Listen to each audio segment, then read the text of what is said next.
Have you ever looked at your life and thought everything was perfect? I did. Then, in 1 week, I lost my husband, my job, and the only car that meant anything to me. My husband thought he took it all. He thought $60,000 was the final price for his betrayal. But what he didn't know was that by selling that car, he didn't just end our marriage, he handed me the key to his destruction. My name is Maya. I am 29 years old, and I live for the elegant precision of data. I'm a senior analyst at Innovatech Solutions, one of Denver's top financial consulting firms. My world is one of spreadsheets, predictive algorithms, and the clean, satisfying click of a problem solved. Order isn't just my job, it's my comfort. My life was a reflection of that order. I lived in a sprawling penthouse in Lodo, all floor-to-ceiling glass and minimalist furniture, with a view that stretched clear to the Rockies, the kind of place that whispered success so you didn't have to. I had my career, my routines, and I had Leo. Leo was my husband, and he was the one variable I'd embraced without analysis. He was an art broker, or at least a struggling one. He was all charm and smooth potential, always on the brink of a massive sale that was just about to materialize. He was the artist to my analyst, the passion to my logic. He had a way of looking at me, a focused intensity that made me feel like the only person in the world. He was handsome, articulate, and he made me feel deeply, profoundly loved. My life was perfect, except for one point of friction. It sat in our secured, climate-controlled residence garage, taking up a space Leo coveted. It was my most valuable possession, a 1969 Mercedes-Benz 280 SL in pristine navy blue. The interior was cognac leather, and it still held the faint, sweet smell of my great-uncle Arthur's pipe tobacco. Arthur was the black sheep of my family, a quiet man everyone dismissed as an eccentric recluse. He lived in a tiny, cluttered house and read philosophy, while the rest of the family visited him only to hint at their financial troubles. I visited him just to talk. When he died, he left me the car. It was the only thing of value he seemed to possess, and it was my last tangible link to him. Leo didn't understand it. He saw it as a relic, a static asset. "Angel, it's just sitting there," he'd say, running a hand over the waxed fender, his tone light, joking. "It's taking up so much space. We could sell it, get a great price, and invest that money in our future, in us." Us was his favorite word. It was the one he used to frame every request. My answer was always the same. "It's not for sale, Leo. It was Arthur's." I know," he'd say, kissing my temple. The perfect, understanding husband. Just thinking ahead. I see the cracks now. Of course, in retrospect, they look like canyons. But at the time, they were just hairline fractures. Tiny imperfections I willfully ignored because I loved the whole picture so much. There was that night, maybe last week, when we were planning a weekend getaway. His phone vibrated on the marble countertop. He picked it up, glanced at the screen, and the easy warmth in his eyes vanished, replaced by something sharp and cold. "I have to take this," he said, his voice flat. He didn't wait for a reply, just walked into our bedroom and shut the door. I tried not to listen, but the silence in the penthouse made it easy to hear the muffled cadence of his voice. It was low, urgent, and angry. It wasn't the smooth, persuasive tone he used with clients. This was something else. When he emerged 10 minutes later, the charm was back in place, locked tight. "Everything okay?" I asked, trying to sound casual. He waved it off, grabbing a beer from the fridge. "Just a difficult client, a real prima donna from Berlin. All ego." "Don't worry your pretty head about it." I let it go. I wanted to believe him. I was a data analyst. I was supposed to trust the evidence, and the evidence I chose to see was the man who brought me coffee in bed every morning. I mentioned my brief flicker of worry to Chloe the next day. Chloe was my best friend at Innovatech. She was a fellow analyst, sharp as a whip, funny, and the only person I trusted with my minor anxieties. We were in the break room, grabbing our 9 a.m. caffeine fix. Maya, you're overthinking it, she said, leaning against the counter. He's a broker. His job is literally managing difficult people. You know how stressed he gets about money. Just cut him some slack. He adores you. The way he looks at you. You need to trust him more. I let out a breath I didn't know I was holding. You're right, I know. I'm just projecting. Exactly, she said, giving me a quick hug.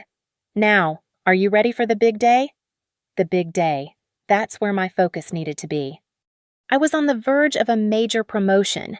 I had spent the last 6 months developing a new predictive model for market volatility, a project that was going to put Innovatech, and me, on the map.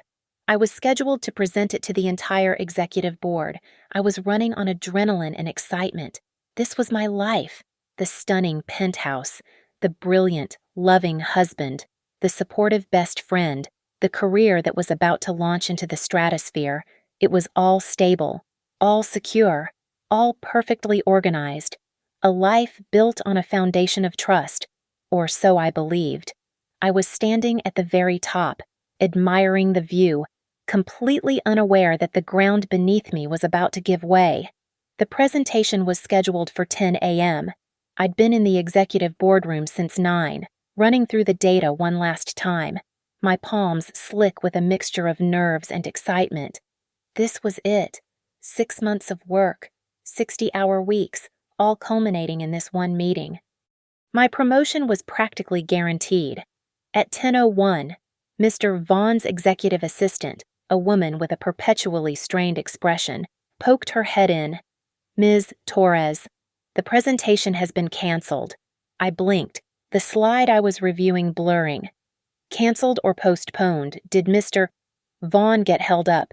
Canceled, she repeated, her tone flat. He had to leave the office for an emergency. He'll be in touch with you about the project next week. Next week. The anticlimax was a physical blow, but the data is time-sensitive. He's aware. He said to stand down for now. She disappeared before I could ask another question. I sat there in the empty, polished room for a full minute, the hum of the projector the only sound. It was bizarre. To cancel, not postpone. A project this big. A knot of unease tightened in my stomach. I packed my laptop, with the entire day suddenly, unnervingly empty. I decided to go home. Maybe I'd surprise Leo, take him out for lunch. The penthouse garage was cool and quiet. I pulled my Tesla into my assigned spot, 3B, the car humming softly as it powered down.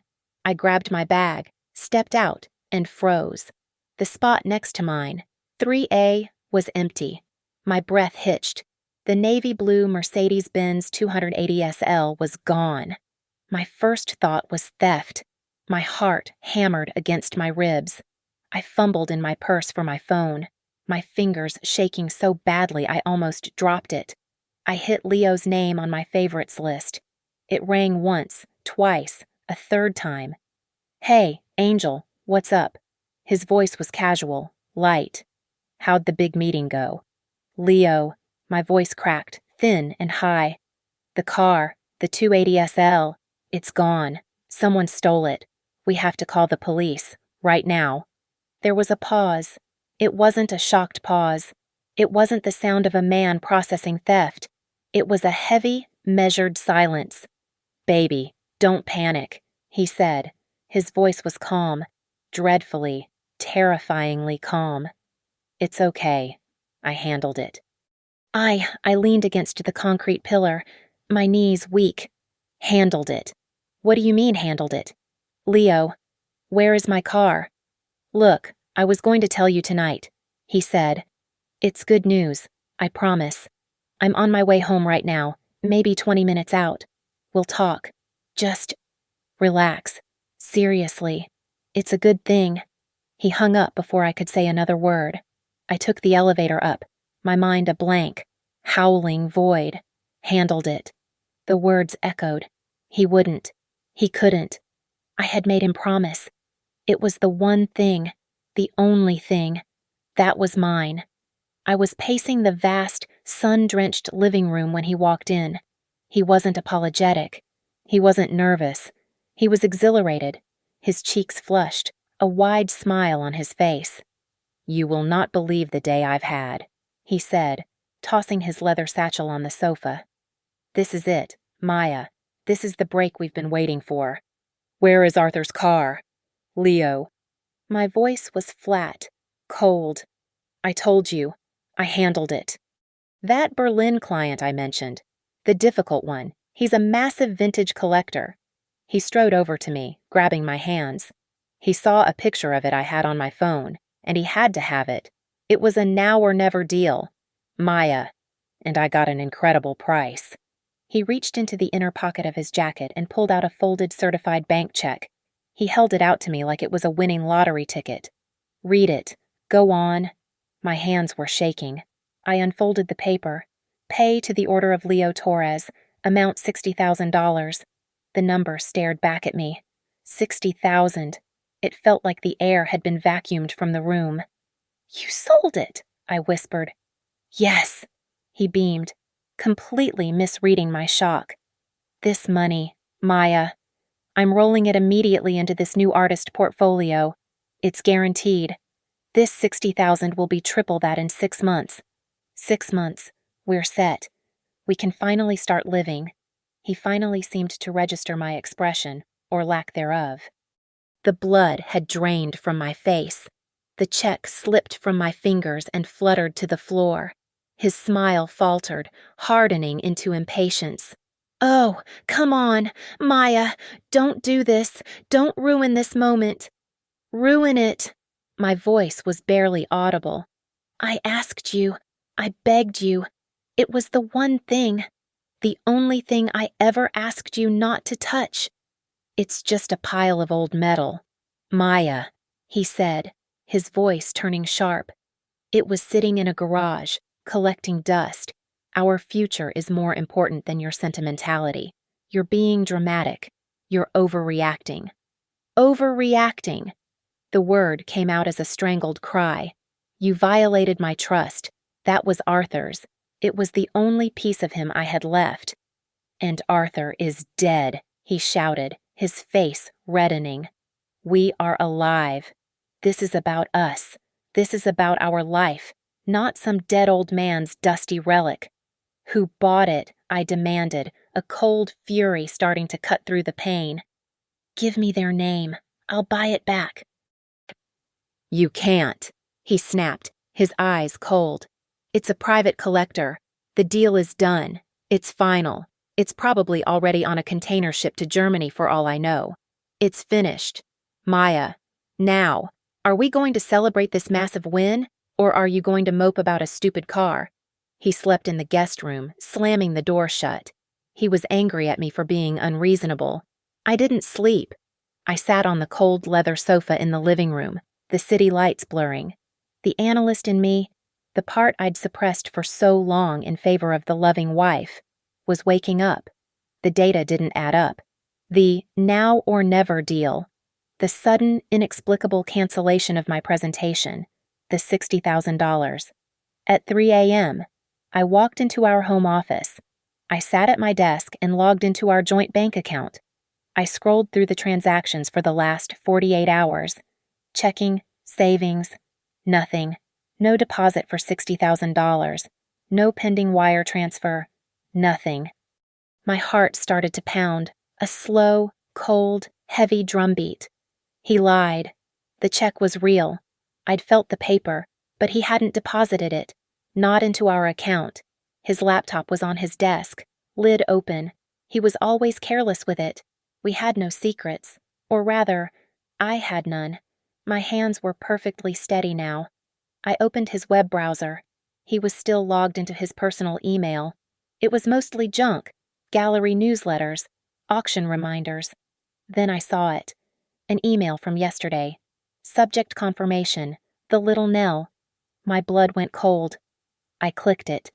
It was a reservation confirmation for a 5-star hotel in Aspen, for this coming weekend, Friday to Monday. A premium suite with mountain views, champagne package and spa treatments included. Booked for 2 guests. I scrolled down, my stomach clenching, praying it was a client, a mistake, anything but what I knew it was.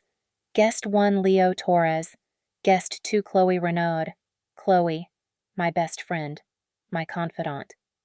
The one who told me to trust him more. The chill I'd felt in the garage was nothing.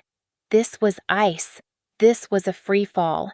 The $60,000 wasn't an investment in our future. It was their getaway fund. I didn't sleep. I sat in the office, the glow of Leo's laptop screen burning the hotel confirmation into my memory until the battery died. I watched the sun come up, tinting the Denver skyline in pale, sickly shades of pink and orange. The city was waking up, but my life was ending. I heard the guest room door click open at 6 a.m., the sound of the espresso machine humming, the clink of a ceramic mug. He was making his morning coffee, just like any other day. I walked out of the office, my bare feet cold on the hardwood floor. He was leaning against the kitchen island, scrolling through his phone, a small, satisfied smile on his face. He looked up, and his smile didn't falter. He saw my expression, the sleepless, hollowed-out look in my eyes. "So you found it," he said. It wasn't a question. He took a slow sip of his espresso. "Well, that saves me a speech." My voice was a raw whisper.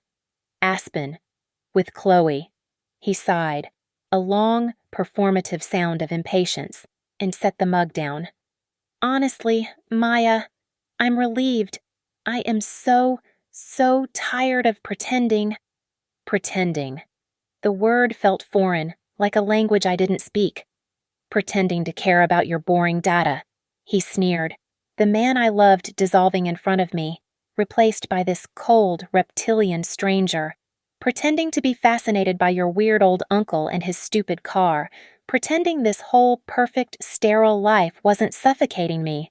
It was a job, Maya, and I'm quitting." "A job," I repeated, the concept too monstrous to grasp. "You were easy," he said, pushing off the counter. So trusting, so organized, so desperate to believe in the perfect life. It was pathetic. Really, Chloe and we've been waiting for this for a long time. The $60,000 was just a nice little exit bonus. He turned and walked back toward the guest room. "I'll be out by noon. You can forward my mail. Or don't. I don't really care."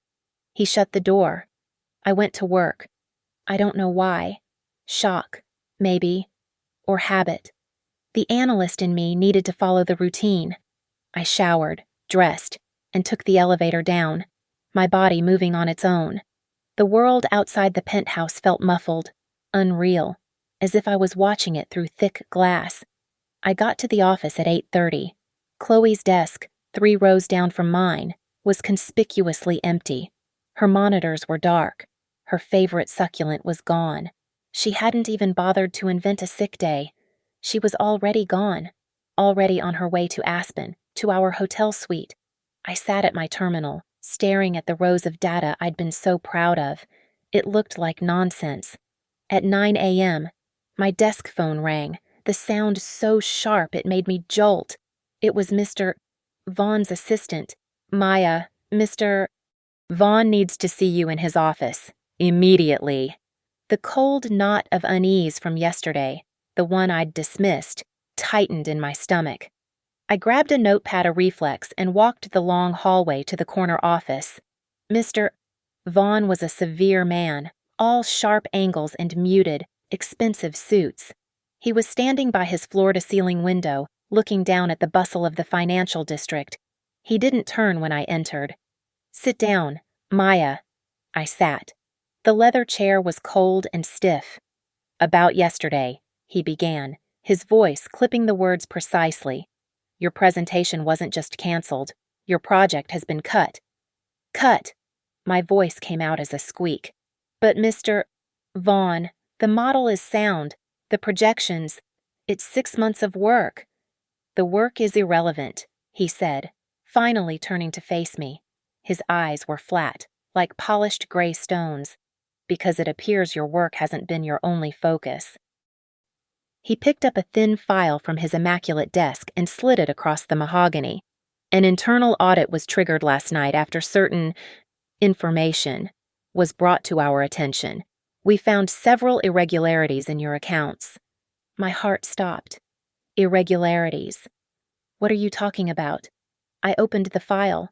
My hands started to shake. Inside were wire transfer confirmations, 3 of them, over the last 2 weeks. They showed transfers totaling over $500,000, moving from a client's escrow account directly to an offshore shell corporation in the Cayman Islands, an account I had never seen in my life. And at the bottom of each digital authorization form was my signature, my unique digital key, a perfect, undeniable forgery.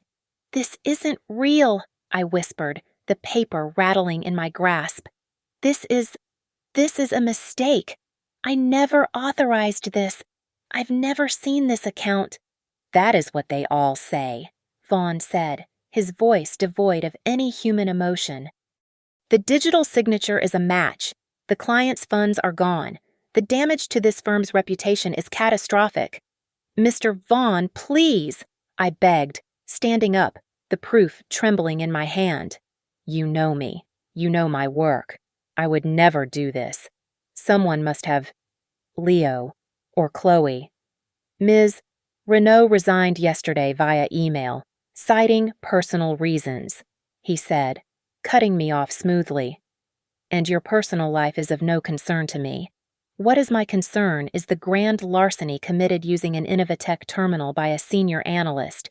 You are fired, Ms. Torres, effective immediately, for cause." He pressed a button on his intercom.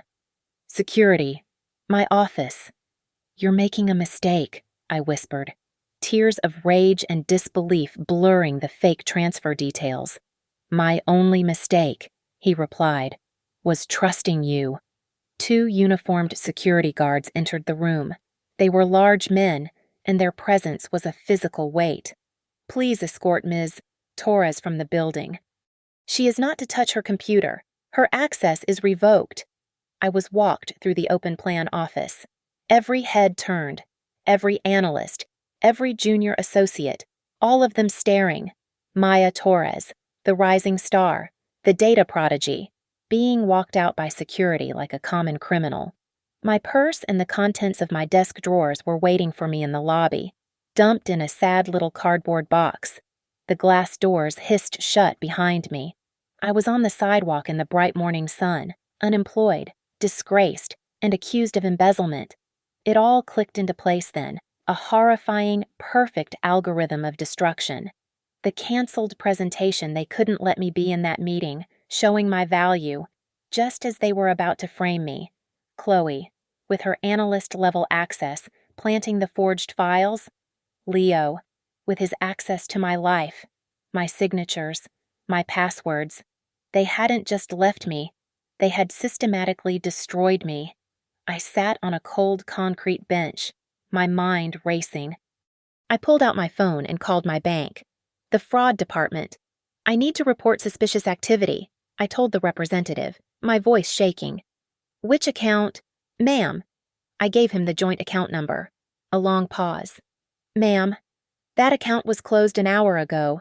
The balance was zeroed out and the account terminated." "Closed by who?" "It was a joint account.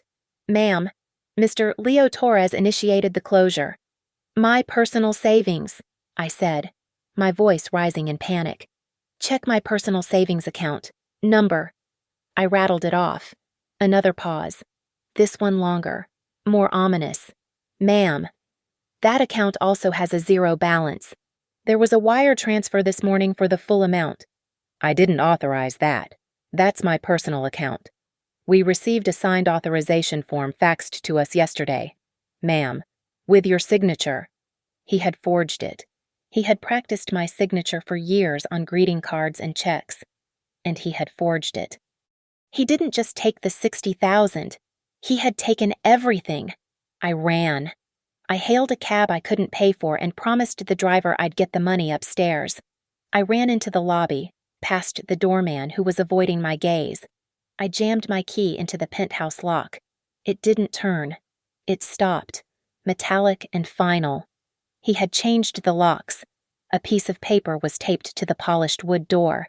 An official notice. Final notice of eviction. My fingers tore it off the door. I scanned the legalese. Failure to pay rent for the months of August, September, and October 3 months. He hadn't paid the rent in 3 months. The lease was in his name. I'd never checked. I just transferred my half to the joint account, and he paid the bills. Or rather, he hadn't. He'd been pocketing my money for months, timing the eviction to hit the same day my life exploded. My phone buzzed. A new email. From an address I didn't recognize. The subject line, Legal Filing Torres v. Torres. I opened it. It was a formal notification from a law firm, Thorne, Becker and Associates, one of the most expensive, ruthless firms in the state. Dear Ms. Torres, please be advised that our client, Mr. Leo Torres, has filed a petition for the dissolution of your marriage. He will be seeking significant damages, citing extreme emotional distress and severe financial misconduct. Financial misconduct. The embezzlement. He wasn't just leaving me. He was suing me, using the very crime he and Chloe had framed me for as his legal justification. Elias Thorne. The lawyer's name rang a distant warning bell. In 48 hours, I had lost my car, my husband, my best friend, my home, my career, and every cent to my name. I stood in the hallway of the building I no longer lived in, holding a cardboard box. I had my phone, my wallet, and the clothes I was wearing. That was it. The doorman wouldn't even let me use the house phone. I paid the cab driver with the last $200 of emergency cash I kept in my wallet. It left me with $83 and change. $83 bought me a taxi ride to the ugliest stretch of Colfax Avenue and the first 2 nights at the Wanderer's Rest, a weekly rate motel sandwiched between a pawn shop and a liquor store with bars on the windows. The room was a small beige box. The carpet was stained. The single lamp had a rip in the shade, and the whole place smelled overpoweringly of industrial disinfectant and stale cigarettes.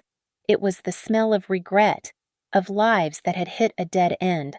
I locked the flimsy deadbolt, sat on the scratchy synthetic bedspread, and for the first time in my life, I had absolutely no idea what to do next. The next few days were a blur of systematic humiliation. I still had my laptop, the one I'd owned before Leo. I sat on that lumpy bed, using the motel's unsecured, agonizingly slow Wi-Fi, and started trying to find a lawyer. The first 5 I called hung up on me, or rather, their paralegals did as soon as I mentioned the name Innovatech and the word embezzlement. The 6th was a woman from a small firm who sounded vaguely sympathetic until I mentioned the opposing counsel. Elias Thorne, she repeated, and the warmth in her voice vanished. Listen, sweetheart, I can't help you. Thorne doesn't just win cases, he buries the opposition. He's got half the judges in this city on his payroll. If he's representing your husband, you're not just fighting a divorce, you're fighting an institution. I can't touch it. No one will. She was right. I spent 2 full days calling every legal aid clinic and every pro bono service in the Denver metro area. I was blacklisted. The moment Elias Thorne's name came up, the conversation was over. The evidence, the perfectly forged wire transfers, was too strong. I was toxic. My family was my next call. I phoned my mother in Ohio, my hands shaking, the smell of disinfectant burning my nose. "Oh, Maya," she said, and I could hear the disappointment in her voice before she'd even said a full sentence. "We were so worried. Leo called us." "Leo called you," I whispered, my blood running cold. "He told us everything, honey, about your problem, the spending, the lying, and now this from your work. He said he tried so hard to help you, to get you into treatment, but you refused." My throat closed. I couldn't speak. A problem. A spending problem. Treatment. He had laid the groundwork for months, painting me as unstable, a classic, high-functioning addict. It was brilliant. It was diabolical. Mom, that's a lie, I managed to say, my voice cracking. He's the one who… He stole everything. He's with Chloe. He framed me. There was a long, heavy sigh on the other end of the line. Maya, honey, you need to stop this.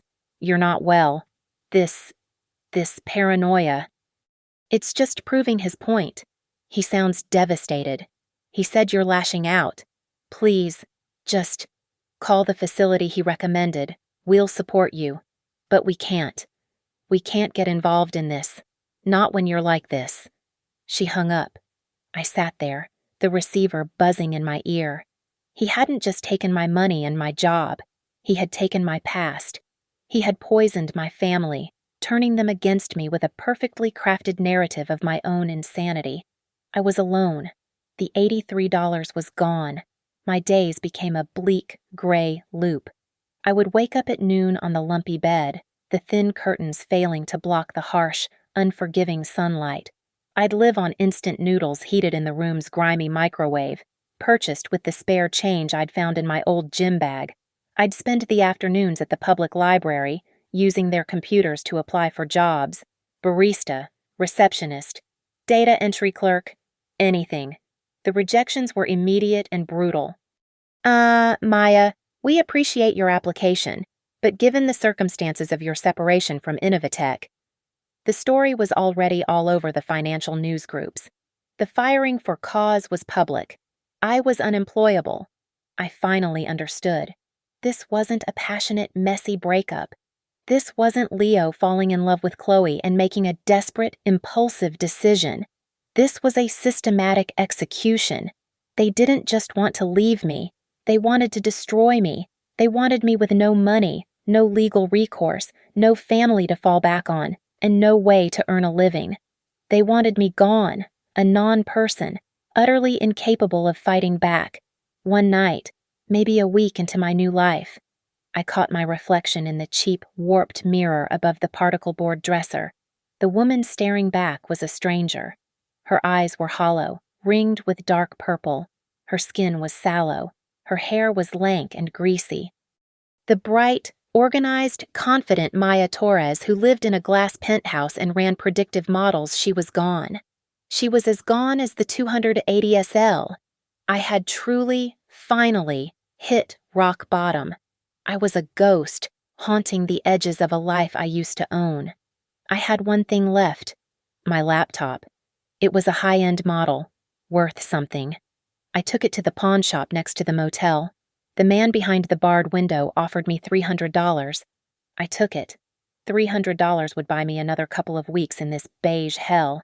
Before I handed it over, I sat on a bus stop bench, the laptop balanced on my knees, and started wiping my personal files, my life's work, my projects, photos, all of it, deleting, deleting, deleting. And then I saw it, a file I'd forgotten about. It was a photo my mother had scanned and sent me years ago. It was Great-Uncle Arthur, standing next to the 280 SL on the day he bought it, back in 1969. He was younger, wearing a suit that was even then old-fashioned, but he had this small, proud smile on his face. He had his hand on the hood. He loved that car. I looked at the photo, and something inside me, something that had been numb and frozen for weeks, finally cracked. The despair didn't just fade, it burned.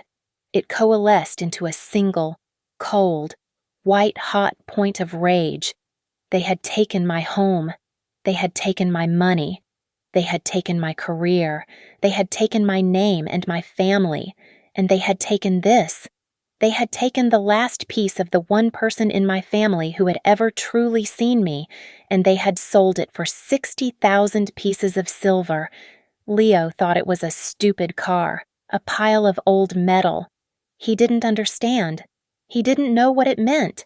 And in his arrogance, in his greed, he had made a fatal error.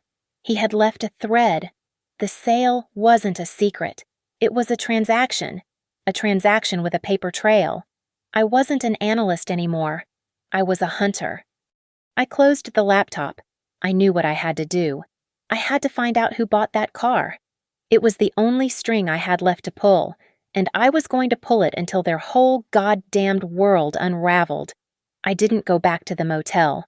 I clutched the $300 from the pawnbroker, a wad of worn bills that felt like the last currency on earth, and I walked.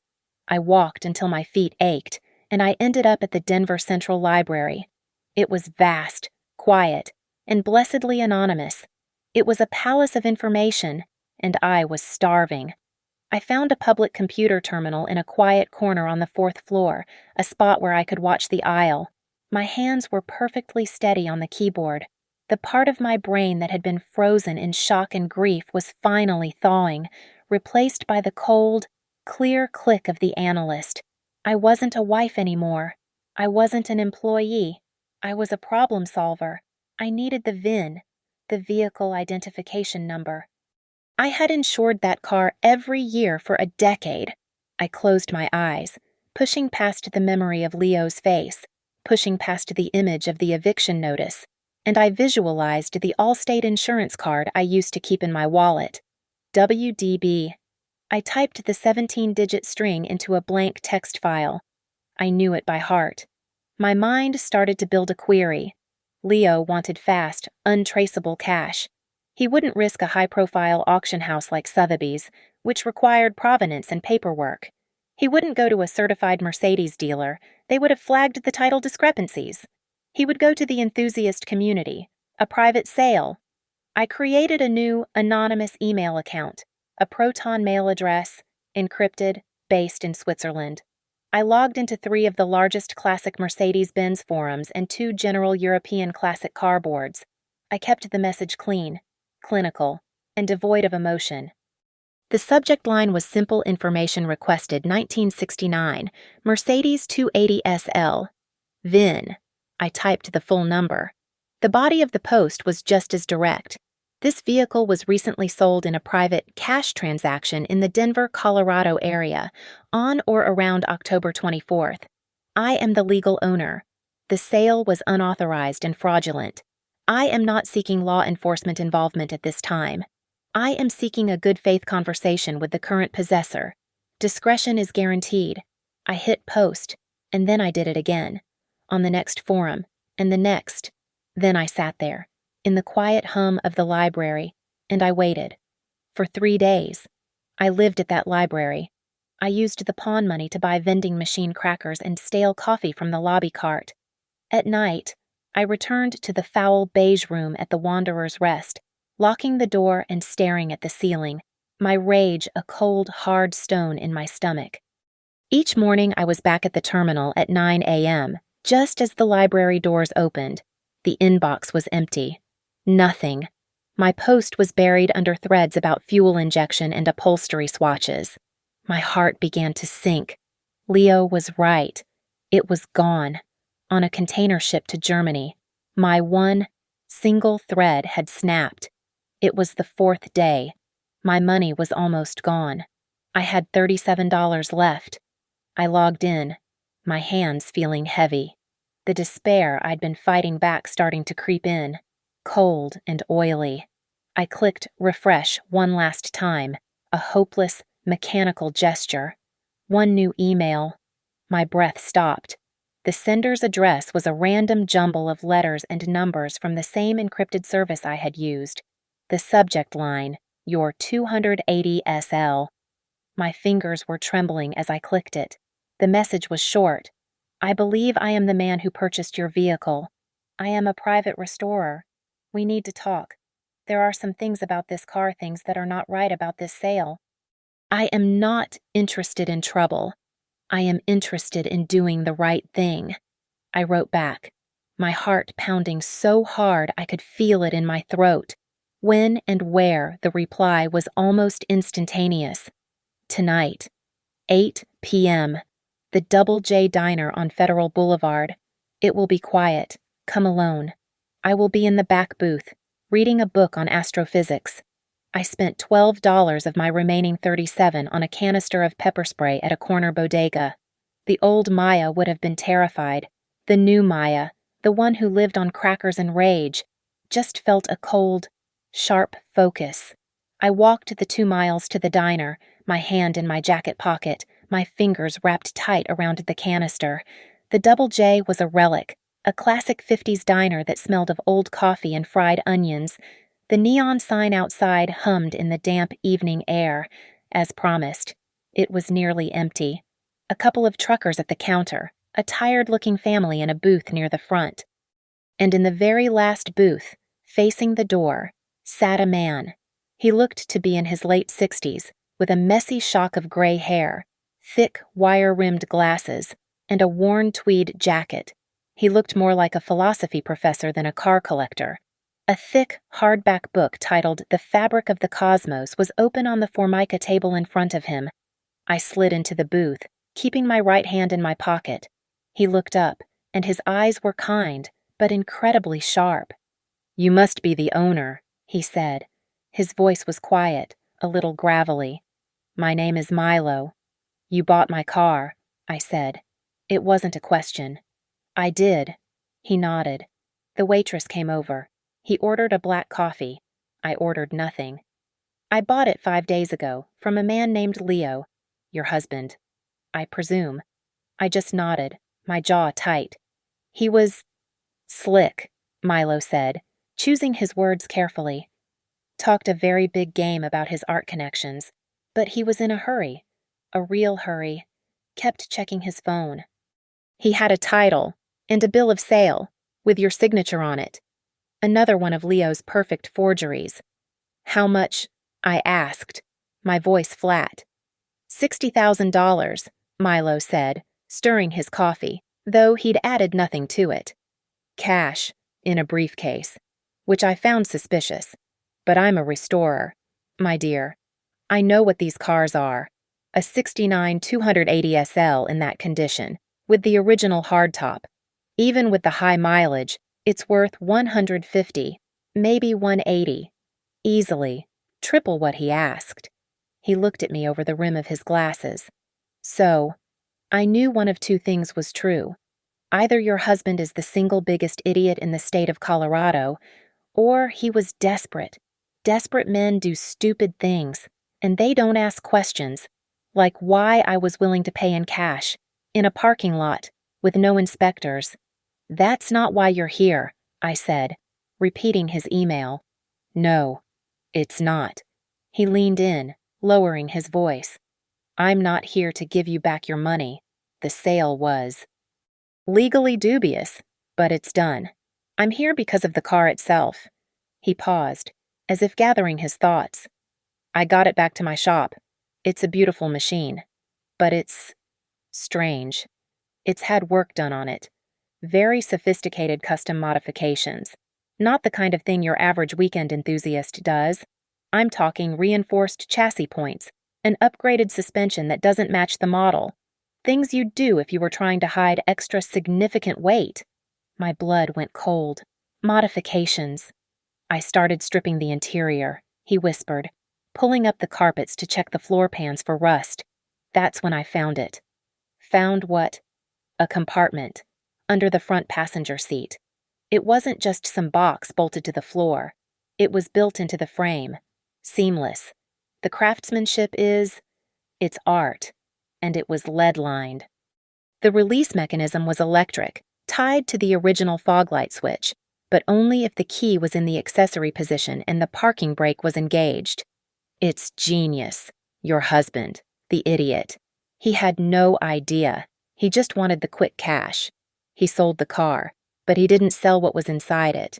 Milo reached down to an old, worn leather briefcase at his feet. It wasn't the one that had held the cash. He clicked it open and slid something heavy across the Formica table. It was a small metal box, about the size of a paperback novel. It was gunmetal gray, industrial, and cold to the touch. It had no markings, just a small, circular keyhole. "This was inside that compartment," Milo said, pushing it that final inch toward me. "I'm a restorer. I'm not a thief, and I'm not a grave robber. Whatever this is, it belongs to the car, and the car belonged to your family. This belongs to you, not me." I stared at the box. This was it. This was what Arthur had left me. This was what Leo had sold for $60,000. Why? I finally whispered, looking up at the old man. Why do this? You could have kept it. You could have just not answered. Milo took a long drink of his coffee. Your husband was a vulture, picking at a carcass. I don't like vultures. He looked down at the box, then back at me. And I knew a man like your great-uncle once. Smart, cautious. The world thought he was just a strange old hermit, but he was the only one who saw things as they really were. He gave me a small, sad smile. This feels like something he would have done. Now take it, and be careful. People who build lead-lined compartments into classic cars are not to be trifled with. I clutched the cold metal box all the way back to the motel, the weight of it a solid, grounding presence in a world that had become thin and unreal. I didn't take a cab. I couldn't. I walked, my hand in my pocket around the pepper spray, my other hand holding the box like it was my own heart. I got back to the beige room at the Wanderer's Rest, the smell of disinfectant hitting me like a physical wall. This time, I didn't care. I double-locked the flimsy door, wedged the room's only chair under the knob, and sat on the floor, my back against the bed. I stared at the box. It was cold, seamless. I looked at the small, circular keyhole. Then I remembered. My fingers fumbled with the clasp of my wallet, the cheap leather wallet I'd had since college. Tucked in a forgotten flap behind my old student ID was a tiny, intricate key. It was silver, almost black with tarnish. Arthur had given it to me on my 18th birthday. For your rainy day fund, he'd said, with a dry little wink. I'd thought he meant it symbolically. I slid the key into the lock. It clicked, a sound so precise and satisfying it felt like a gunshot in the tiny, silent room. I lifted the lid. I don't know what I expected. Gold coins, stacks of cash, something. But it wasn't money. Not at first. On top lay a small, dark green leather-bound ledger, the size of a prayer book. Beneath it, nestled in a velvet cutout, were 4 heavy steel keys, each tagged with a long alphanumeric code, and beside them, a single, black USB flash drive. My hands were shaking. I picked up the ledger. The leather was soft, worn. I opened it. The pages were filled with my great-uncle Arthur's handwriting. It wasn't a diary. It was a record. It was lines of dates, names, and numbers. But the names weren't people. They were things like Aperture Holdings S.A., Rhine Valley AG, and St. Sulpice Investments. The numbers were followed by currency symbols I'd only ever seen on financial news tickers. CHF, GBP. My analyst's brain, the one Leo had mocked, kicked in. I wasn't looking at a diary. I was looking at a balance sheet. I saw a transfer, dated 5 years ago. 50 million Swiss francs, from a Zurich account to a holding company. I saw a line item for the purchase of a residential building in Knightsbridge, London. I saw a diversified portfolio of blue-chip stocks, Apple, Microsoft, Berkshire Hathaway that was so vast, the dividend income alone was more than I had made in my entire career at Innovatech. I turned the page, and the next, and the next. It wasn't just millions. It was tens of millions. It was hundreds of millions. Arthur, my quiet, eccentric, recluse Uncle Arthur, who lived in a tiny house that smelled of old books and pipe tobacco, who wore the same patched tweed jacket for 20 years, who the family dismissed as the poor, odd one. He wasn't poor. He was a ghost. He was a financial genius who had built a colossal, invisible international empire, and he had hidden it behind the mask of a simple, harmless old man. I fell back against the bed, the room spinning. The $60,000 Leo had stolen, the sum that had felt like my entire world, the sum he had used to destroy me, it was nothing. It was a rounding error.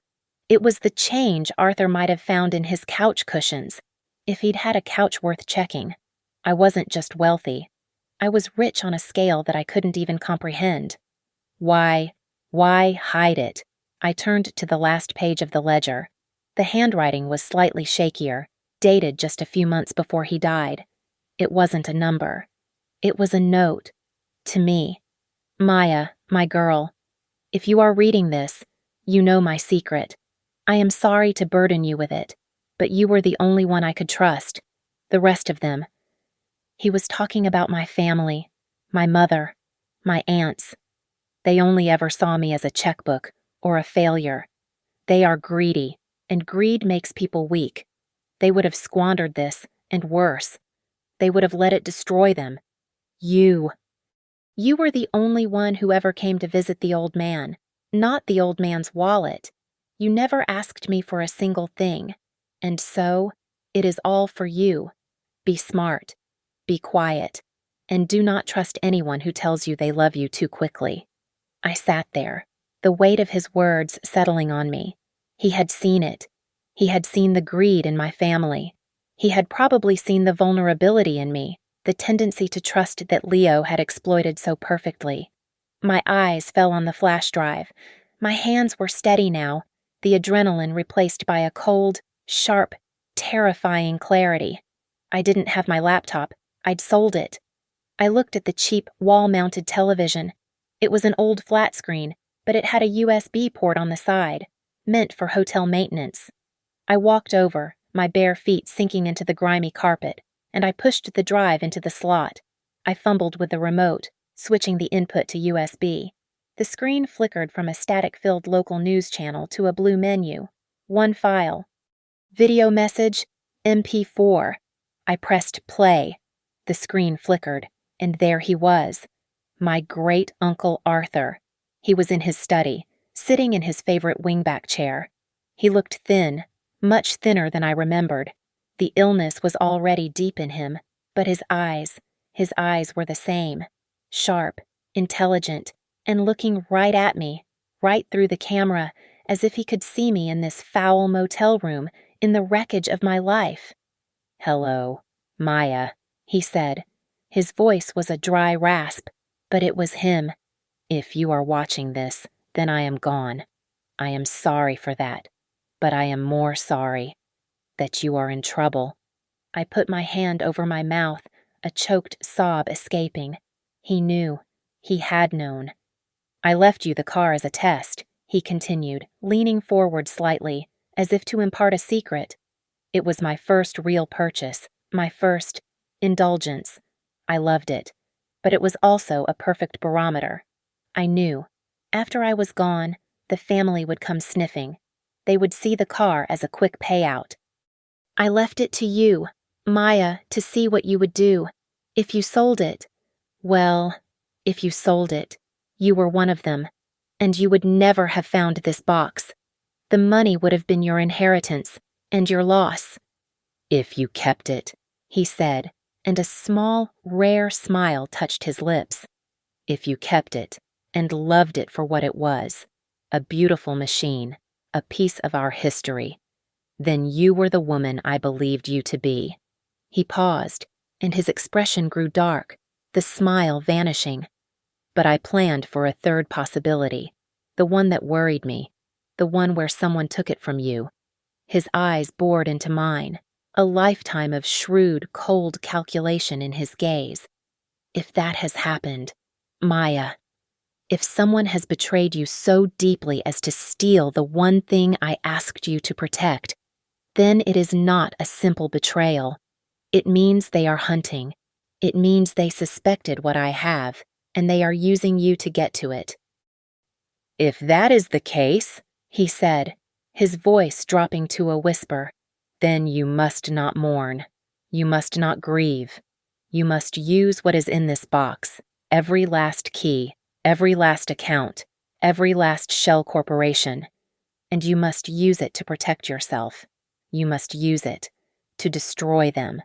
I stared at the pixelated face of my great-uncle, the word destroy hanging in the stale, disinfected air of the motel room.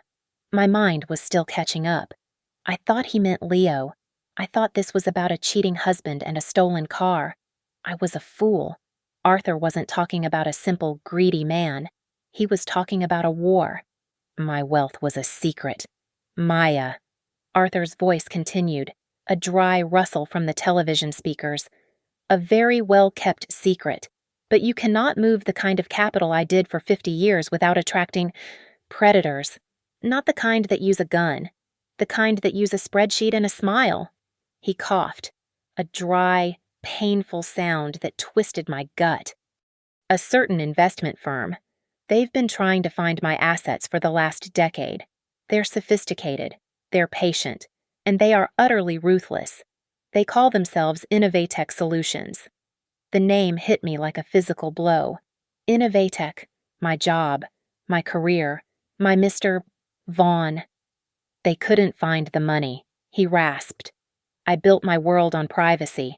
They ran into brick walls in Zurich, in London, in New York, so they changed tactics, a long time ago. If you cannot find a man's treasure, you find his weakness. He paused, and the look he gave the camera was filled with a profound, aching sadness. They found you. Maya. My breath hitched. Me, I was just an analyst. No, he said, as if he could hear me. You were my heir. My only heir. The one person I allowed myself to care for. The one person who wasn't part of the game. Arthur reached just out of the camera's view and brought a photograph into the frame. He held it steady. It was a glossy print, a candid shot from some high society charity gala. Two men, immaculate in black tuxedos, stood shoulder to shoulder, champagne flutes raised, smiling with the easy, predatory confidence of men who owned the world. The air vacuumed out of my lungs. My knees went weak, and I sank onto the filthy carpet. I knew those faces better than my own. One was Mr. Vaughn, my stoic, demanding, severe boss at Innovatech. The other, his arm slung chummily over Vaughn's shoulder, was Elias Thorne, the silver-haired shark, Leo's lawyer, the man whose name had blacklisted me from every law firm in Denver. Vaughn and Thorne, Arthur said, his voice laced with a cold, ancient contempt. The head and the hand, the scout and the butcher, a very powerful, very dirty machine. The room tilted, the beige walls, the water-stained ceiling, it all fell away as the pieces of my life, the ones that had made no sense, begin to slam into place with horrifying, perfect logic. Innovatech Solutions is not a financial consulting firm. Maya, Arthur's voice narrated, as the image of the two men burned into my brain. It is a net. Its real business is data mining, just as you thought. But it doesn't look for market trends. It looks for people. It identifies wealthy, isolated, or vulnerable targets. Heirs who are estranged from their families. Widows with complex estates. People who can be separated from their fortunes. My project. The predictive model I had been so proud of, what had I really been building for them? Vaughn finds the mark, Arthur explained, his voice a low monotone. He brings them into the fold, analyzes their lives, their assets, their weaknesses. And then Thorne. Thorne provides the tools to break them, legal tools, financial tools, and human tools. The image on the screen changed. It was a different photo. This one was grainy, a surveillance shot taken on a street. It showed Leo, my charming, struggling Leo, getting out of a black sedan. Elias Thorne was standing right there, holding the car door open for him. I let out a sound, a strangled, guttural gasp that was torn from my throat. Your husband, Arthur said, his voice flat, is not an art broker. Maya, he is a professional, a fixer on Thorne's payroll. He's an assignment. His job, for the last 3 years, was to get close to you, to charm you, to seduce you, to marry you, to become your next of kin, and your sole beneficiary. And your friend, Arthur added, as if delivering the final, killing blow. Your best friend, Chloe. The screen changed again. A new photo, Chloe, sitting at an outdoor cafe, laughing, sharing a coffee, with Leo. It wasn't a new photo. It was dated. 3 years ago, before I had even met either of them. She wasn't your colleague, Arthur's voice said mercilessly. She was his handler. She was planted at the firm to monitor you both, to feed you reassurance, to guide the relationship, to make sure you never wavered, to be your shoulder to cry on, to tell you to trust him more. My own words, repeated back to me from the grave. My God, my entire life, my job, my best friend, my husband. It was all a script, a 3-year meticulously staged performance. The plan was simple, Arthur said, the dry rasp of his voice cutting through my shock. Leo marries you. They wait for me to die. You inherit. Then, they execute the final phase. They destroy your credibility. The embezzlement plot you are likely, now, a victim of. They paint you as unstable, a criminal, an addict. The phone call to my mother. He said he tried so hard to help you, to get you into treatment. It was all part of the script. Leo, the poor, victimized husband, divorces you. Arthur continued. Thorne, his compassionate lawyer, cleans you out in a settlement, citing your financial misconduct and emotional instability. Leo gets your inheritance, splits it with his bosses, and they all move on to the next target. You. You would be left with nothing. In prison, or a mental institution, a non-person, utterly erased. A cold, sick bile rose in my throat. The eviction, the drained bank accounts, the blacklisting. It was a professional, systematic dispossession. I stared at the screen, at the ghost of the only man who had ever told me the truth. Then, Arthur did something I had never seen him do in his entire life. He smiled, a wide, genuine, and absolutely predatory smile. But they failed, Maya, he whispered, his eyes glinting in the camera's pale light. They failed, spectacularly. I didn't understand. They had won. They had succeeded in every possible way. I had nothing. They're stupid, he said, the contempt in his voice as sharp as glass. They're arrogant. They looked at my little house, my old car, my patched jacket, and they believed it. They believed the mask. They thought my estate was modest. They thought they were playing for maybe a few million. The house, some stocks. They had no idea. He leaned in, his voice dropping. They don't know about Zurich.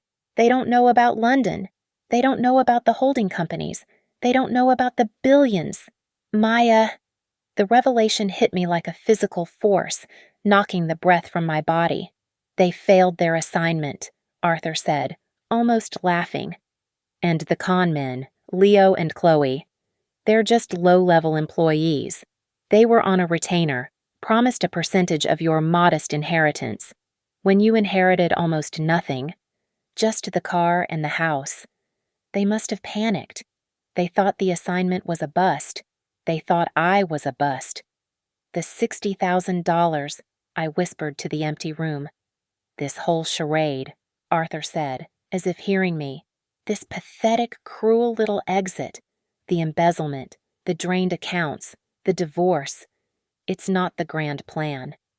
It's the sloppy, greedy cleanup. It's Leo and Chloe, the 2-bit grifters, realizing their 3-year job was a failure. So they decided to smash and grab whatever they could on the way out. Your savings, your job, and yes, my car. His face filled the screen. That $60,000 wasn't the goal. It was their severance pay, their petty, final theft before they disappeared into the wind. They are small people, Maya, playing a game they don't even understand. The video ended. The screen went black, reflecting the stunned, hollowed-out face of the richest, poorest woman in Denver. They weren't lions. They were jackals, and they had just tried to steal a scrap of meat from the lion's heir. Arthur was wrong about one thing. He hadn't just given me the tools to protect myself. He had given me an arsenal, and he had just handed me a target list.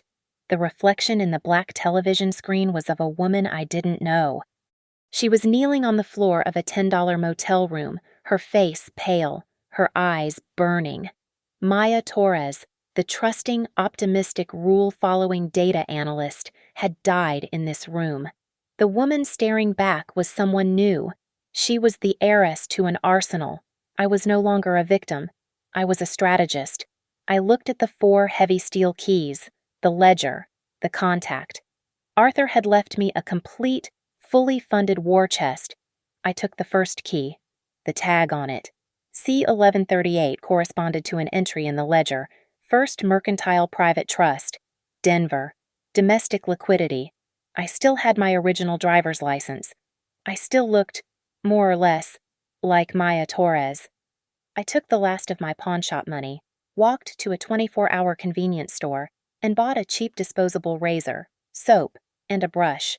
I returned to the room and, using the cracked cold water sink, I scrubbed the grime and despair off my skin. I pulled my lank hair back into a tight, severe bun.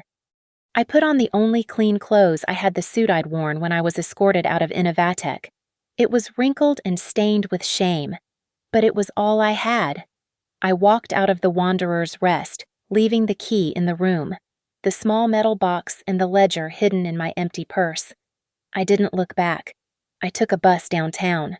First Mercantile Private Trust wasn't a bank. It was the kind of place that didn't have a sign, just a discreet brass plaque. The lobby was silent, all marble and dark wood, smelling of old money and beeswax. The woman at the reception desk looked at my wrinkled suit and my cheap purse with a flicker of polite disdain. "I am here to access my safe deposit box," I said, my voice clear and cold. It didn't waver. I presented my key and my driver's license. The woman's practiced smile tightened. She typed my name into her terminal. Her eyes widened, just for a fraction of a second.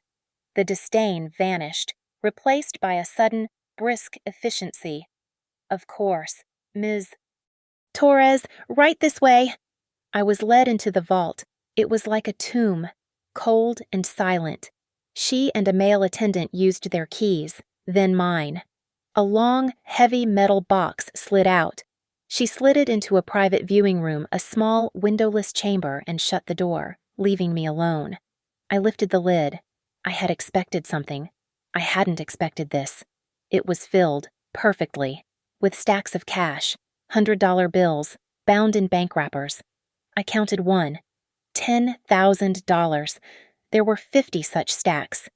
$500,000. Beneath the cash was a large manila envelope. Inside, I found a brand new, pristine United States passport. The photo was of me, but different. It was from 2 years ago, when I'd renewed my license. Arthur must have had it intercepted. The name on the passport was Maya Allister. There was a matching driver's license for an address in Wyoming, and at the bottom, a single thick business card. It was engraved, not printed. It read Silas Vane. Vane Family Trust, Zurich. Underneath was a single international phone number. This was Arthur's handler. I put the passport, the license, and the business card in my purse. I closed the box, leaving the cash. I didn't need it. Not here. I walked out of the vault, past the now fawning receptionist, and into the Denver sunlight, a ghost in my own city. That afternoon, Maya Torres disappeared. I used my original passport, the one Leo didn't know I kept in my old gym bag, to book a one-way first-class ticket to Zurich. I paid in cash, using a few of the bills from the motel room pawn money. I sat in the airport lounge for 4 hours, a woman with nothing, a woman with everything, invisible. I landed in Switzerland 18 hours later. The air was different, cold, clean, and smelling of money so old it was just part of the geography. I took a pristine black Mercedes taxi to the address on the business card. Vane Family Trust was in a gray, anonymous building on the Bahnhofstrasse. Silas Vane was the human embodiment of the building. He was in his late 60s, impossibly thin, wearing a severe, dark suit. He looked at me from behind a vast, empty desk, his eyes as gray and flat as a Swiss lake in winter. "Ms. Torres," he said. His English was perfect, accented, Or do you prefer Ms. Allister, I said. As you wish. He had been waiting for me. He knew Arthur was dead. He had been waiting for the heir to appear. Your great-uncle was our firm's single, most important client for 45 years. He was specific and meticulous. He opened a file on his desk. We have been instructed, upon your arrival and positive identification, to transfer full signatory authority to you. We have, of course, been monitoring the irregularities in your Denver accounts.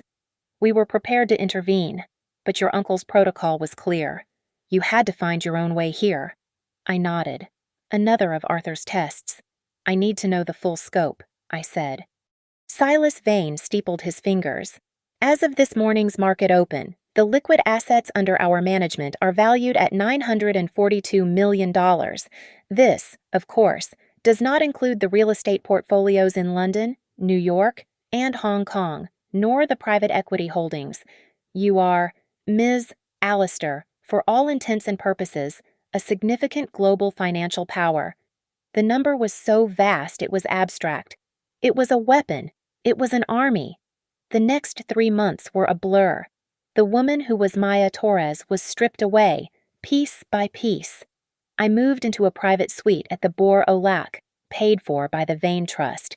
My hair was cut into a sharp, severe bob that framed my face, my eyes. My wardrobe of safe, beige cardigans was burned. Silas Vane's assistant procured me a new one. It consisted of black, charcoal, and navy, tailored suits, silk blouses, leather boots. It was armor. I was not a victim. I was a corporation. I didn't just spend money. I studied. I devoured books on international finance law. I learned about shell corporations, asset forfeiture, forensic accounting, and the precise legal ways to dismantle a man's life, piece by piece. I was Arthur's heir, and I was going to be worthy of his legacy. I had been a data analyst. Now, I was a data weapon. I met with Silas Vane every morning. I need a team, I told him, a week into my new life. We have lawyers, he said. Not your lawyers, I said. I don't want to protect. I want to hunt. I want the best private investigators and the most ruthless forensic accountants money can buy. I don't care where they are. I want them. Vane, for the first time, almost smiled. As you wish. Within 48 hours, I had them, a team of ex-Mossad intelligence analysts based in Tel Aviv, a legendary semi-retired forensic accountant from London who had taken down 2 oligarchs, a white shoe legal firm in New York that specialized in high-stakes corporate warfare. My first order was simple. Find Leo Torres and Chloe Renaud. It took the Tel Aviv team 4 hours. They were in Miami, Florida. They had leased a glass-walled penthouse on the water in South Beach. They had purchased a brand-new white Maserati. They were living the high life on the $60,000 sale of my car and the $500,000 they had embezzled. They were celebrating their great victory. The report came with photos. Leo, tan and laughing, his arm around Chloe in a bikini, on the deck of a chartered yacht. They looked so happy, so free. Do not engage, I ordered the team. Do not let them know they've been found. Just watch, record everything, every purchase, every dinner, every argument. They were the appetizer. They were the low-level grifters. I turned my attention to the main course. The real targets, I told my new team, are Innovatech Solutions and the law firm of Thorne, Becker, and Associates. I want to know who they are. I want to know every client they've ever had, every dollar they've ever moved, every shell company they've ever created. They built a machine to destroy people. I want the blueprints. I want to know every single gear. The data came in not as a trickle, but as a flood. My team of analysts, the ones I paid a fortune for, were better than I could have ever imagined. They weren't just analysts, they were digital archaeologists, and they were unearthing a necropolis. Vaughn and Thorne hadn't just been running this scam for a few years. They had been partners for decades. My London accountant, the old man who had hunted oligarchs, found the first thread. It led back to the late 1990s. The names changed. The shell companies evolved, but the pattern was identical. They were grave robbers. They found wealthy families, identified the weak link, a black sheep, a vulnerable heir, a grieving widow, and they inserted a fixer. Sometimes it was a lover, like Leo. Sometimes a financial advisor. Sometimes, like Chloe, a long-lost friend. They would isolate, in debt, and then, using Thorne's legal machine, they would dispossess. The report that landed on my encrypted server was sickening. It listed 27 families over 30 years, 27 lives systematically dismantled, fortunes built over generations, vacuumed into Vaughn's and Thorne's offshore accounts. We found the evidence of judicial bribery, of laundered money flowing from Innovatech through Thorne's firm and into untraceable assets. Arthur was right. They were a machine, and it was time to break it. "Silas," I said, my voice cold and flat over the secure line to Zurich. "In my great-uncle's ledger, Aperture Holdings S.A. What is it?" "It is a ghost. Ms. Allister," he replied. "One of his first corporations, based in Luxembourg. It has been dormant for 20 years, but it is clean, solvent, and has a flawless credit history. It is, for all intents, a perfectly aged, anonymous entity. Activate it," I said, "and fund it. Give it $100 million in verifiable assets." The trap was no longer a theory. It was an operation. 2 weeks later, a very discreet, very connected lawyer from a rival New York firm, a man who owed my London accountant a very large favor, made a phone call to Elias Thorne. He spoke of a new client, an anonymous European billionaire who had just activated a long-dormant holding company and was looking to move a significant amount of gray capital into the United States market. The client needed a man who was creative, discreet, and not afraid of regulatory complications. He needed, in short, a high-class money launderer. Thorne, as I knew he would, practically drooled. This was the big one. This was the score that would elevate him from a mere multimillionaire predator to a genuine global player. They met at a private club in Manhattan. My intermediary laid out the terms. My client, Mr. Aperture, wanted to wash $200 million. He would pay a commission of 20%, a staggering $40 million. Thorne's greed, the very greed Arthur had spoken of, made him blind. He didn't question the source. He didn't wonder why a billionaire would come to a mid-level shark in Denver. He just saw the number. He took the bait. He pitched it to Vaughn as the ultimate retirement plan. One last massive score. He assured him this Aperture entity was clean. The operation began. Thorne, using his existing network of shell companies, started to create the new structure. And to capitalize it, to show good faith to the billionaire, he began to move his and Vaughn's own illicit funds. He started funneling the stolen fortunes of those 27 families directly into the Luxembourg corporation that I, and only I, controlled. He was, in effect, handing me back every dollar they had ever stolen, with interest. But a financial trap wasn't enough. These men didn't just steal money, they destroyed lives. They had framed me. They had committed criminal acts. They needed to be in a cage. While Thorne was busy building his new sand castle, my Tel Aviv team was busy vetting the entire Denver Police Department. I needed a cop. One cop. The kind of old-school detective who couldn't be bought, who hated men like Vaughn and Thorne on principle. They found him.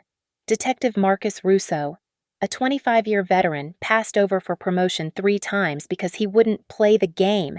He had a reputation for being a bulldog, for never letting a case go. His finances were clean. His record was spotless. He was the one. The first package arrived at Russo's desk on a Monday morning. It was anonymous, sent from a public mail drop. Inside, there was no note, just a single, untraceable USB drive.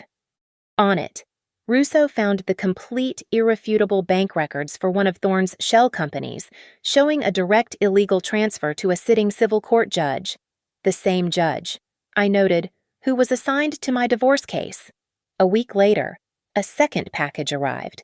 This one contained a recording, a crystal-clear audio file of Vaughn.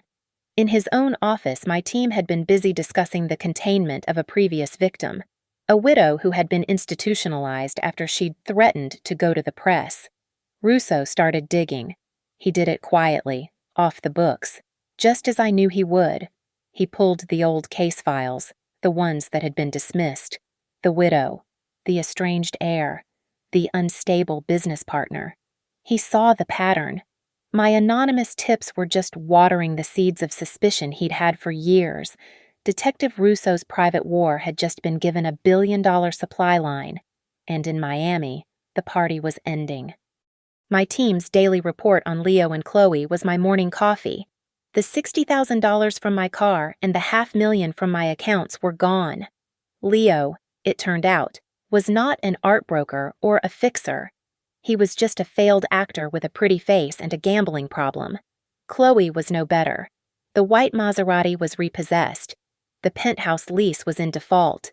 I read the transcripts of their arguments, recorded by a bug my team had planted in their living room. It was beautiful. "You told me she had millions," Leo screamed. "You told me this was a sure thing. I spent 3 years of my life charming that boring, empty woman." "It's not my fault the old man was a broke weirdo," Chloe shrieked back. "Now we have nothing. Thorne won't even take our calls." They were trapped in their glass-walled paradise, with no money, no allies, and no way out. They were rats in a cage of their own making. Everything was in position. Thorne was gleefully transferring his life's work into my bank account. Russo was quietly building an ironclad criminal case, and Leo and Chloe were eating each other alive. The trap was set. I boarded a flight from Zurich, not to Denver, but to New York. I checked into a private, unlisted residence owned by one of Arthur's companies, and I made one last call. "Milo," I said, when the old restorer picked up.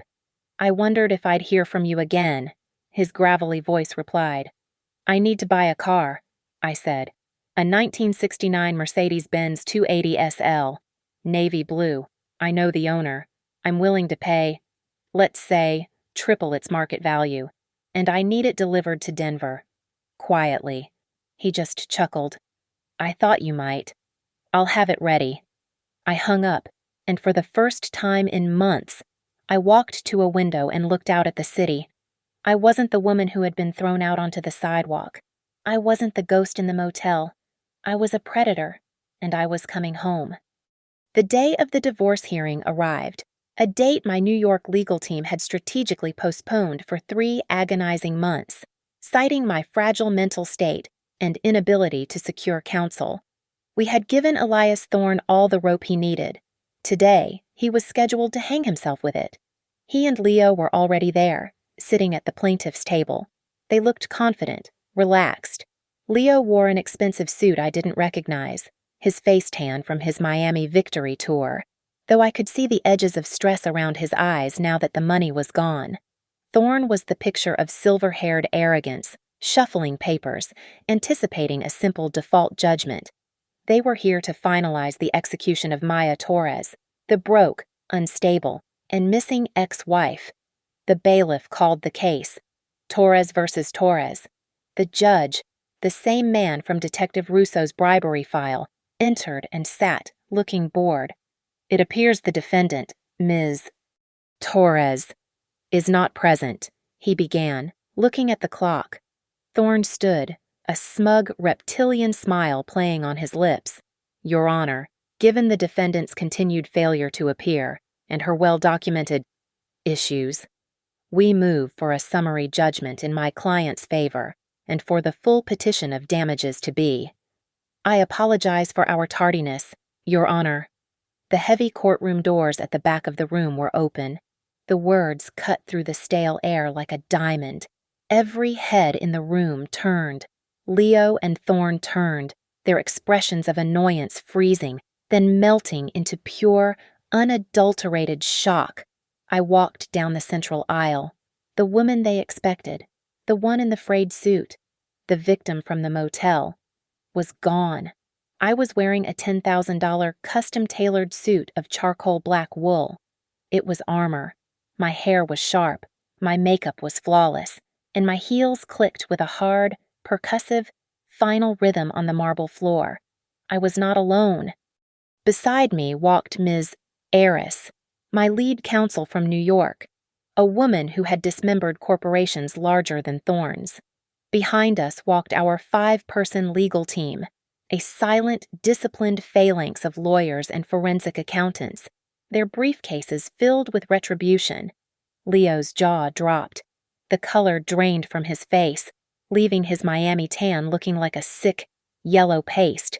He looked like he had just seen a ghost who had just returned from a meeting with her Swiss banker. Thorne recognized Ms. Eris. His professional smile didn't just fade, it shattered. He knew who she was, he knew what she cost, and in that one, horrifying instant, he knew he was no longer the shark. He was the bait. Who are you? The judge stammered, his composure completely gone. Ms. Eris reached the bar, her presence filling the room. Anna Eris, Your Honor, of the New York Bar, representing the defendant, Ms. Maya Allister, formerly Torres. She placed her briefcase on the table with a solid, definitive thud. We are not here today to contest this divorce, Ms. Eris announced, her voice ringing with clarity. Thorne's shoulders relaxed for one fatal second. In fact, we enthusiastically support its immediate dissolution. She turned, her gaze sweeping over Thorne and Leo. We are here, Your Honor, to present prima facie evidence of a decades-long criminal conspiracy, systemic fraud, racketeering, and money laundering, orchestrated by plaintiff's counsel, Mr. Elias Thorne, and his partner, Mr. Vaughn of Innovatech Solutions. The room exploded. The judge pounded his gavel, his face turning a deep, panicked red. Order, Ms. Eris. This is a family court. These allegations are outrageous. You are on the verge of sanctions. Am I, Your Honor? Eris asked, her voice dangerously smooth. She opened her briefcase and produced a thick, bound binder. Then perhaps you can explain Exhibit A. A complete, unassailable ledger of illegal wire transfers, authorized by Mr. Thorne himself, moving over $100 million in illicit funds from his various shell corporations into a single holding company in Luxembourg. She let the name hang in the air, a guillotine waiting to drop. Aperture Holdings, S.A. Does that name sound familiar? Mr. Thorne. Thorne was white as a corpse. He knew. He knew the European billionaire was a phantom. He knew the $40 million commission he'd been promised was a lie. He knew that the vast fortune he and Vaughn had stolen over 30 years, the one he had just invested to impress his new client, was gone. He had been framed, using his own criminal proceeds. This is slander, it's libel, Thorne roared, finding his voice, a desperate, blustering sound. It's fiction. You have no proof of any of this. I'll have you disbarred, The courtroom doors opened a third time. It was Detective Marcus Russo. He was flanked by 4 uniformed officers. He wasn't in a hurry. He walked with the slow, deliberate confidence of a man who had finally, after years, gotten his prey. He held a folded warrant in his hand. Elias Thorne. Russo's voice boomed, cutting through Thorne's tirade. You are under arrest for 27 counts of money laundering, conspiracy to commit fraud, and violations of the Racketeer Influenced and Corrupt Organizations Act. 2 officers moved past the bar, pulled Thorne's arms behind his back, and snapped handcuffs onto his wrists. The sound of the metal clicking shut was the most satisfying sound I had ever heard. You can't do this, Thorne shrieked. We can, Russo said, his voice flat. And as we speak, a separate team is arresting Mr. Vaughn at his office. I suspect you two will have a lot to talk about. As Thorne was being dragged out, screaming about his rights. Leo finally, completely, broke. The con man, the fixer, the charming predator, was gone. All that was left was a terrified, weak little man. "I didn't know!" he shrieked, standing up so fast his chair crashed backward. He pointed a shaking finger at the retreating form of his lawyer. It was him. It was all him. He told me what to say. He handled the accounts. I just wanted a divorce. I'm a victim. I'm a victim, just like her. I hadn't said a single word. I just watched him. Ms. Heiress, however, smiled. "A victim?" she asked, turning to Leo. "That's a very interesting legal position, Mr. Torres, especially regarding the $60,000 you received from the fraudulent, unauthorized sale of my client's private vehicle." She produced a second file. "We have just filed a civil suit and an emergency lien against all your known assets. Every dollar from that sale and any other funds commingled with it have been frozen as of 9 a.m. this morning, pending seizure for damages." Leo stared at her, his mouth open, a soundless scream. He was ruined. He was implicated. He was alone. He turned his wild, desperate eyes to me, pleading. I finally spoke. My voice was quiet, so quiet everyone in the courtroom had to lean in. "I bought the car back. Leo." He flinched, as if I had slapped him. "I found the man you sold it to," I said, my voice as cold and clean as the Zurich air. "Milo, a good man. I paid him full market value. It's parked in the garage downstairs, clean, polished, and all mine." I stood up, gathering my purse. I looked at the pathetic, trembling man who had tried to erase me from the world. "You thought you took $60,000 from me," I said softly. "You just didn't realize. I owned the bank." I turned my back on him. I didn't look at Thorne being pushed into a police car. I didn't look at Leo as he collapsed into his chair, a broken, empty thing. I just walked, Ms. Heiress at my side, out of the courtroom, and into my new life. Thank you so much for listening to this story. Please, let me know where you're listening from in the comments. I'd love to connect and share our thoughts. And if you enjoyed this, please subscribe to Lily Revenge Stories, like this video, and support us by hitting that hype button so this story can be heard by even more people.